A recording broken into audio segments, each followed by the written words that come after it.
What can destroy civilization in minutes? Flashes of a mushroom cloud against a darkening sky. A lone bird flies over an empty cityscape. The wind blows through a silent playground.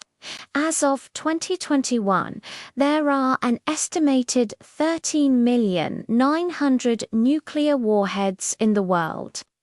The countries with the biggest warheads are Russia, the United States, China, France, and the UK. For decades, there's been a race among nations to acquire nuclear weapons. Some countries want them to deter other countries from attacking them. Some countries want them to retaliate against their enemies. In 1968, countries agreed to the Non-Proliferation Treaty.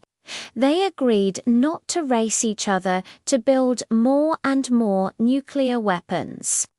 But that treaty doesn't cover all the countries in the world. And some countries have more nuclear weapons than they're allowed to by international law. It's easy to think of nuclear weapons as a thing of the past, but the truth is they're more dangerous than ever. Like and subscribe for more.